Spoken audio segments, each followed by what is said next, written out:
Hi, I'm Megan and welcome to my kitchen. Today's video is a collaboration with Missy over at Love Missy XO. I'm sure you're probably already familiar with her, but if not, I'll have her channel linked in my description box below. As soon as you're done watching my video, make sure you head on over to her channel, show her some love, and let her know that I sent you. When Missy reached out to me and asked me if I'd be interested in collabing with her, to be honest, I fangirled a little bit because I've been watching Missy for years. She's one of the YouTubers that really inspired me and encouraged me to start my own YouTube channel. So I'm really excited to be doing this collab with her and really grateful that she reached out to me. Like I said, I know you're probably already familiar with her, but if not, she's a working mama to 2 teenagers, and she does what's for dinner videos and grocery hauls. One of the things that I love about Missy is she's very down to earth and she's real. So if you are a busy mom, busy dad, or you're just busy in general and you are looking for quick, easy, yummy dinners to put together, Missy is definitely someone you'll want to check out. If you're coming over to my channel from Missy's, welcome. Like I said, my name is Megan. I do weekly what's for dinner videos, grocery hauls, and other recipes. In my What's for Dinner videos, I try to show you everything that we ate that week, whether it was, a home-cooked meal, whether we ate out, whether we had cereal for dinner. I just try to keep it real and show you what we had. So in today's video, I'll be showing you what we had this past week for dinners. Our dinners were easy to make, budget-friendly, and delicious. So if you're looking for some weeknight meal ideas for your family, just keep watching. For dinner this first night, I made my dad's orange pork chops. I mentioned in my grocery haul that my dad used to make these orange pork chops for us when I was growing up, and I haven't had them in, probably 20 years, but I've just been wanting them lately. Isn't that crazy how you can want something that you haven't had for years and years and years? I texted my dad and asked him if he by chance remembered how I used to make them, and he gave me instructions, so let me share this with you. We, of course, need some pork chops, and then Dad said he used to use Chinese 5-spice. I didn't have any on hand, so he said I could substitute it with some ground cinnamon, ground ginger, ground cloves, and ground nutmeg. He mentioned that usually nutmeg isn't a part of 5-spice, but whenever he would substitute it like this, he would use that instead of the star anise or fennel seed because my sister and I weren't fans of the fennel taste. Still not, by the way, at least I'm not. But anyway, so I'm using that, and then some salt and pepper. You need some kind of fat. Dad said that he used to use lard. I'm going to use butter. It's not pictured here. Sorry, I forgot to set it out. I've got some orange marmalade, and then Dad just used canned and oranges. Now, he used the oranges and syrup. I just had the oranges and juice, so I'm going to use just a little extra of the orange marmalade than he probably did. All right, this is so easy, such a quick dinner. I recommend you all give this a try. Seriously, takes like no time at all. I've got this skillet over about medium-high heat. I added my butter, and I did add just a little bit of olive oil too, so the butter wouldn't burn as easily. I seasoned one side of the pork with salt and pepper, and I just cooked it for about 3 minutes or so on that first side, and then I'm going to flip it over and cook it another 3 or 4 minutes. These pork chops aren't very big. They're not very thick, so you just want to make sure that you cook the pork till it's done to your liking. Once it's there, I'm going to add in my drained mandarin oranges. I drain them again because I'm using the juice. If you're using the syrup, I think Dad said you could just add the syrup in. I'm going to add in the orange marmalade and then add in the seasonings. I don't have measurements for this. I'm sorry. I just seasoned to my taste, so just season until it feels right. You can always go easy on the seasonings, give it a taste, and then adjust the seasonings if needed. So I just cooked this for another maybe 3 minutes or so until the mandarin oranges started to break down and the orange marmalade made kind of a glaze on the pork chops, and that's it. So like I said, super quick dinner. For the sides, I wanted to keep it simple. This night my husband was over at a buddy's house for a birthday, and so when I knew he was going to be gone, I knew I wanted to make pork chops. He's not a big pork chop fan, so I don't make them very often. What I did was I took this small can of peas, I drained it. I'm going to put it in a little saucepan with just a tiny little bit of butter, some salt and pepper, and I'll warm that up while the pork chops are cooking. In the bowl underneath that is some leftover hash brown casserole. I shared this in last week's What's for Dinner video. I have that linked in the description box below. And then these rolls, so earlier this day, my husband was out running errands, and there was a lady that had set up a tent here in town. She bakes things out of her home, and she had these rolls, so he grabbed them for us, and I thought, hey, I'll warm up a roll for myself. All right, here are the finished pork chops, here are the peas, and then the warmed up hash brown casserole. And for those rolls, I just popped it in the air fryer at like 325 for 3 or 4 minutes until it was warm. And here's a picture on my plate. So I have one of the pork chops, some of the peas, the hash brown casserole, and a roll. This was so incredibly delicious. I was so happy with how the pork chops turned out. They were exactly what I had been wanting. For dinner the next night, I made BBQ hot dogs. I've shared this before on my channel. This is one of my favorite dinners. So simple, but so incredibly delicious. All I do is grill hot dogs on the grill, and then a minute or two before they're done, I just brush barbecue sauce on both sides, and that's it. Like I said, so simple, but so delicious. If you've never tried grilled hot dogs with barbecue sauce, I highly recommend you give it a try. So yummy. All right, here's the finished hot dogs, and then to go along with it, I made a ramen salad, or some people call it an oriental slaw. I shared this recipe on my channel a couple days ago, so I'll link that in the description box below. And then we have the buns and condiments. Here is a picture of our plates. When I have barbecued hot dogs, I don't like them on a bun or anything. I just eat them plain. I've got some of the salad, and then for my husband's hot dogs, I served them on some buns with ketchup, mustard, and relish. This was our dinner this night. Perfect summer meal. So yummy. For dinner the next night, I decided to make easy chicken parm. I call it that because I just use frozen chicken patties to make this. I had like 3 in my freezer that I really needed to do something with, so I decided to make this. Now, just like with regular chicken parmesan, you need either like pasta sauce or marinara sauce, but I didn't have any in my downstairs pantry. I did have some canned tomato products though that I really needed to use up, so I decided to make a quick sauce. I know most of you probably know how to make a spaghetti or pasta sauce, but I know some of you are new to cooking, so I just wanted to share how easy it is. Let me show you how to make this. I've got this sauce pot over about medium heat. I'm going to add in some olive oil, and then I'm going to add in some minced garlic. You could also use garlic in a jar. That works just as well. I'm going to give that a stir and then cook this for about 30 seconds or a minute. You just want to cook it until you can start to smell the garlic. It'll become really fragrant. Next, I'm going to add in my tomato products. I'm just using, again, what I had on hand in the pantry that I needed to use up, so I'm adding some crushed tomatoes. And then I had this can of diced tomatoes that had like basil, oregano in it. I got this at Aldi. I'm going to drain that and then add the diced tomatoes. Next, I'm going to add the seasoning, so I'm adding some salt, pepper, oregano, onion powder, garlic powder, just a little bit of thyme, some Italian seasoning, and some basil. Now, I don't use an exact recipe for this. I just kind of add whatever I feel like adding that day, and I eyeball things. I'll try to find a recipe similar to what I do and link it in the description box below for you. Once I've added in the seasonings, I'm going to give that a stir, and then this is controversial, I know, but I like to add a little pinch of sugar to my pasta sauces. I just feel like it kind of counteracts the acidity of canned tomatoes. If you don't like sugar in your spaghetti sauce, leave it out. It's your kitchen. You do you. So I am going to give that a stir until it's well combined, and then allow that to simmer. You can allow it to simmer for as little as 15 minutes, 30 minutes, but of course, the longer it simmers, the better it's going to be.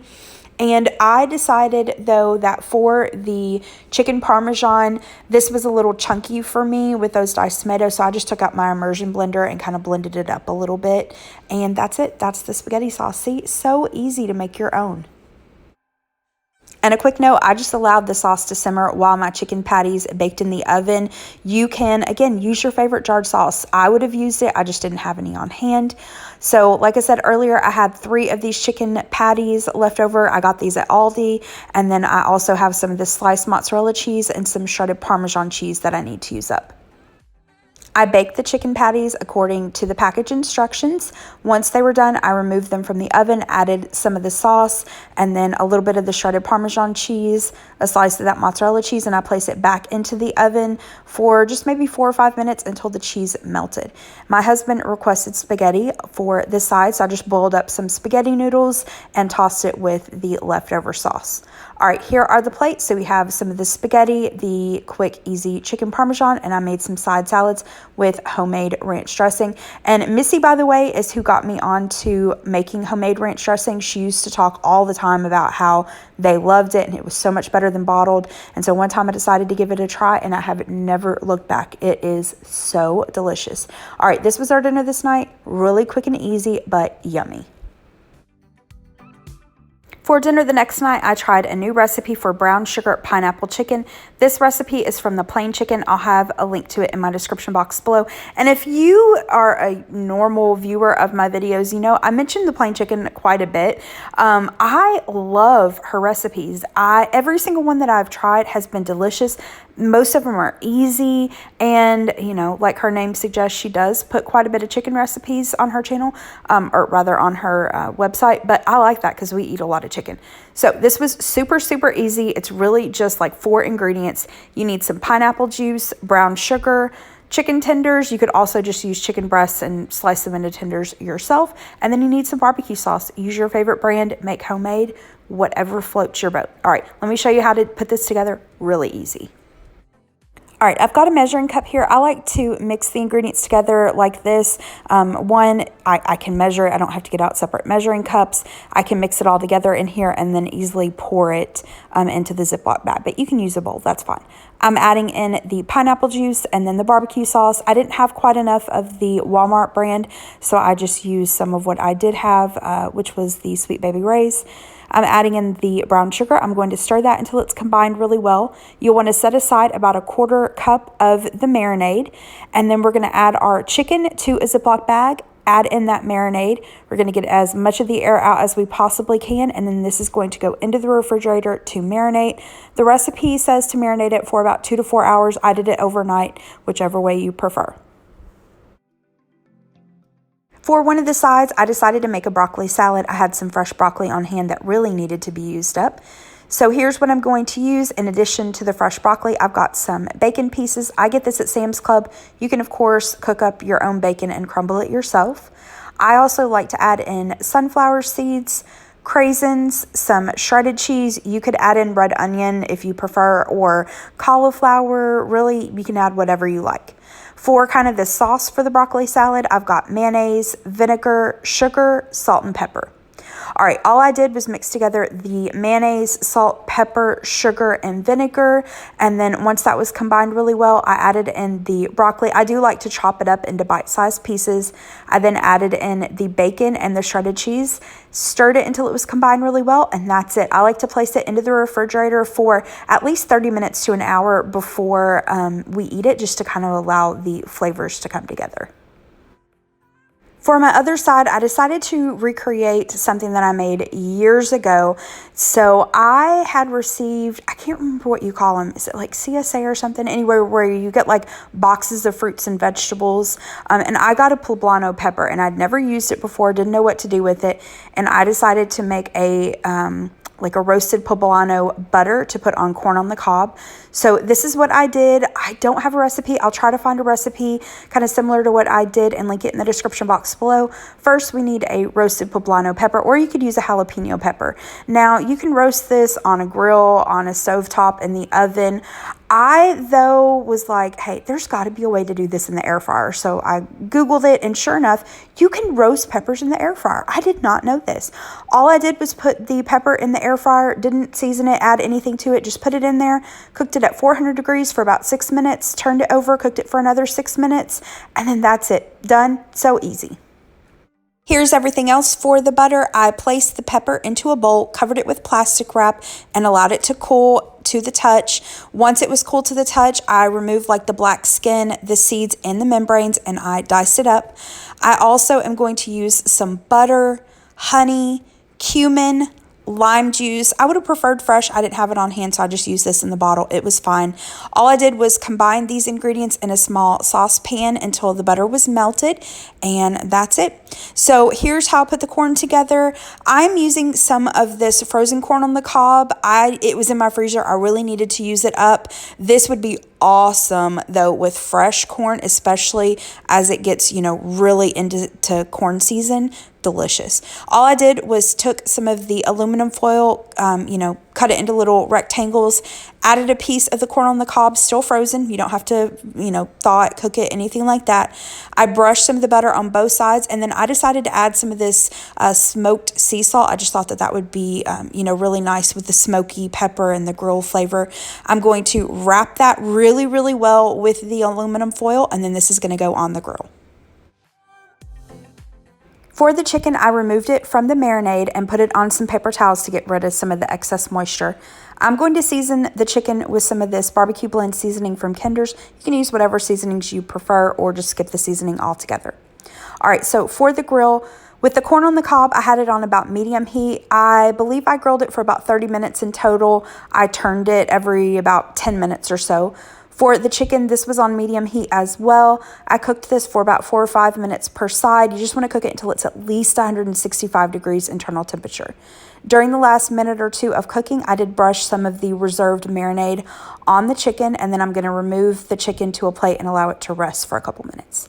All right, here's the finished chicken. We have the broccoli salad and then the corn on the cob, and I'll show you our plates. All right, here are the plates. This dinner was so delicious. That chicken was flavorful. It was juicy. I love the combination of the barbecue sauce and the pineapple and the brown sugar. So good. I love broccoli salad, so that totally hit the spot. And that corn was super yummy. This was the perfect summer, late spring, early summer meal. For dinner the next night, I made Pintos and the fixins. I've shared how I make this before on my channel. I have that video linked in the description box below. Here are some of the things that I'm going to use tonight. So first, for the cornbread, I've shared that recipe. Again, I'll have it linked down below. But I had a box of this Jiffy corn muffin mix in my pantry that really needed to be used up. So I'm just going to cook it according to the package instructions, but I'm going to do it like in an 8x8. I'm going to chop up some onion to go in the pinto beans. My husband likes chow chow. As you can see here, I just had like 3 hot dogs left in this package, so I'm going to chop those up and cook those with some sauerkraut in a little bit of butter and probably a little bit of salt and pepper. I'm also going to slice up this tomato and cucumber. While I was putting dinner together, fried potatoes sounded really good, and I had a few russet potatoes on hand that really needed to be used up. They were getting ready to get sketchy on me. So I fried those up. Again, this is in that same pinto bean video that I'll link below. All I do is slice up my potatoes. I add a little bit of oil, and then my secret ingredient, shh, don't tell anybody. I add like a tiny spoonful of bacon grease. I know, not healthy. I didn't claim that this meal was healthy, but it is delicious. Add a tiny little bit of bacon grease, the chopped onions, the potatoes, a little bit of water. I cover it with a lid and cook them on about medium heat until the water is evaporated and the potatoes are tender. And then I crank the heat up a little bit and cook them until they're golden brown. I forgot, and I do add salt and pepper to the potatoes. So here I have the sauerkraut and wieners. Again, just chop up the hot dogs, cook it with the sauerkraut, a little bit of salt and pepper. And then for my pintos, I rinse and sort my beans, add them to a pot, cover it with water, add a ham hock, or you could do a smoked turkey neck, leg, fat back, country ham, bacon, whatever you've got on hand. That's what Southern cooking is all about. Just use what you got. If you don't have any of it, any kind of meat, or you don't want to use it, just leave it out and just season it really well. You'll be fine. And then I've got the cooked cornbread. All right, here is a picture of the plate. So we have some of the pintos, the cornbread, the fried potatoes, the sauerkraut and wieners. For the pintos, like I mentioned earlier, my husband likes chow chow with his and mustard. For me, I like yellow mustard and chopped onions. This was our dinner this night. Comfort food, but so good. It reminds me of being a kid and eating at my granny's house. For dinner the next night, I was just really craving, like at the Mexican restaurant, their chips and salsa and queso dip. That's what I wanted. So we did Mexican takeout. For our entrees, my husband got their chimichangas trio. So you get like a chicken, beef, and I think shrimp maybe. And then all the fixins. So rice, beans, lettuce, guac, pico. And then for me, I've never gotten this at a restaurant before. I've made something like it at home, but I got, okay, I'm going to try to say this. I might butcher the pronunciation. If I do, please don't come at me. I'm trying. I think it's called arroz con pollo. Again, sorry if I butchered that. I'm trying to get better about it. But it's basically chicken and rice. Some places call it pollo fundido or pollo loco. It's basically just chicken that you season, and it's served over rice with beans and queso dip. I mean, how can you go wrong? So this was our dinner this night. Delicious. For the last dinner in this week's video, I tried a new recipe for roast beef sliders. I've mentioned before on my channel, I am in love with like the ham and Swiss sliders on Hawaiian rolls, and I saw this roast beef version over on Amanda's channel. It's Faith Food and Family. I'll have her channel linked in the description box below. Y'all go check her out. She is such a sweet lady, and I've tried a few of her recipes and they've all been delicious. But when I saw this on her channel, I was like, yes, my husband loves roast beef. I love those sliders, and I was like, I think we'll really enjoy these. And we did. They were amazing. I highly recommend you all give this a try. Here's everything that I'm going to use to make them. I've got the Hawaiian rolls, and I know some people don't prefer these. You could use dinner rolls or just regular slider buns. We've got some roast beef, sliced sharp cheddar cheese, and then for like the butter sauce, I've got butter, of course, some poppy seeds, Worcestershire sauce, Dijon mustard, and minced onion. And then my husband really likes horseradish with roast beef. Like when we go to Arby's, he loves their horsey sauce. And we had some of this creamy horseradish sauce in the fridge, so I thought I would add that to his half, and he really liked that. So to make these really easy, I've got the oven preheating to 350 degrees. I've sliced my Hawaiian rolls in half. I'm going to add a layer of the cheddar cheese to the bottom of the rolls, and then I'm going to add a generous layer of roast beef. Here is that creamy horseradish sauce that I mentioned. Again, I'm just going to put it on my husband's half. I don't care for it. So once I've got the roast beef added, I'm going to add another layer of the cheese. I'm going to add the tops of the rolls.